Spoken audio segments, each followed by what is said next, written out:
Morning, sir. My report is all about the story of Jose Rizal, a Filipino nationalist and literary icon.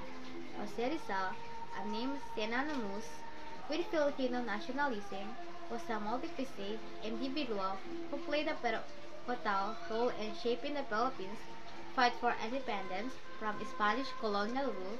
His life, marked by intellectual brilliance, unwavering patriotism, and a tragic end, serves as an enduring inspiration for Filipinos.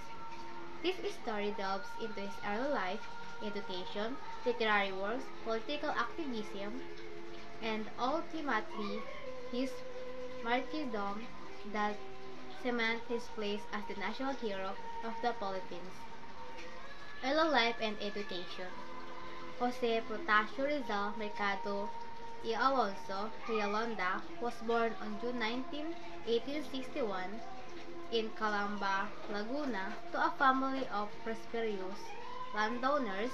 His parents, Francisco Rizal Mercado and Teodora Alonso Rialonda, instilled in him a love for learning and a strong sense of Filipino identity.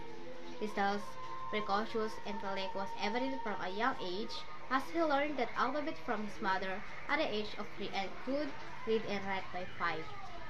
He received his early education at the Ateneo Municipal de Manila, where he excelled in his studies, particularly in language and literature. He later enrolled at the University of Santo Tomas in Cali, pursuing law but switching to medicine after his mother's eyesight began to fail. Driven by a desire to help his mother, Rizal specialized in ophthalmology, completing his medical studies in Europe. Literary works and the propaganda movement. Rizal's time in Europe was marked by his growing awareness of the injustice inflicted upon Filipinos under Spanish rule. He became a key figure in the propaganda movement, a group of Filipino intellectuals who advocate for reforms through peaceful means.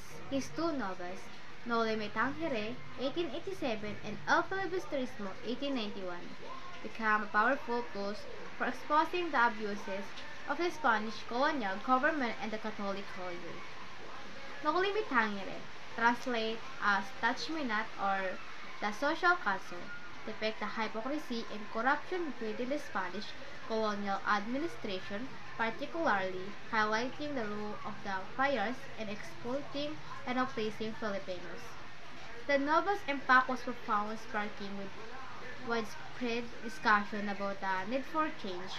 Rizal's second novel, Filibusterismo, translate as the Reign of Greed, continued to expose the injustice of Spanish rule, offering a more radical critique of the colonial system.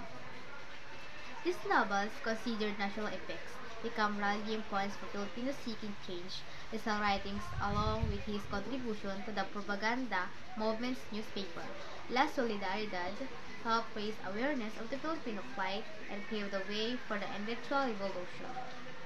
Political activism in exile.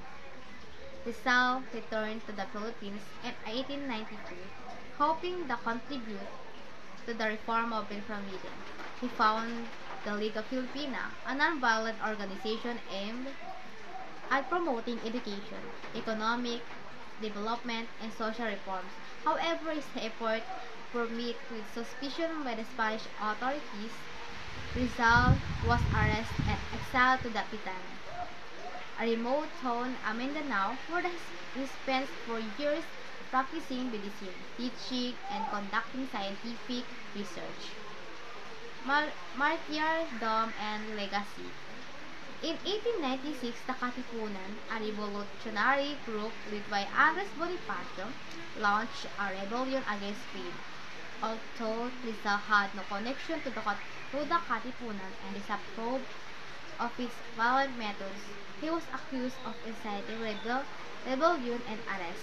After a trial, he was found guilty of sedition and sentenced to death by firing squad. On December 30, 1896, Rizal was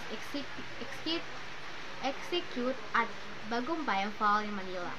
His deaths are a tragic culmination of his unwavering commitment to his country, transformed him into a martyr and a symbol of Filipino resistance. Rizal's legacy is deeply intertwined with the Philippine struggle for independence. His writings, particularly No Limit Ang Hire and El Filibusterismo, continue to inspire Filipinos and serve as reminders of the fight for freedom and justice. He is remembered as a brilliant writer, a dedicated reformer, and a courageous advocate for his people. His story is testament to the power of words and the enduring spirit of nationalism continues to resonate in the Philippines and beyond.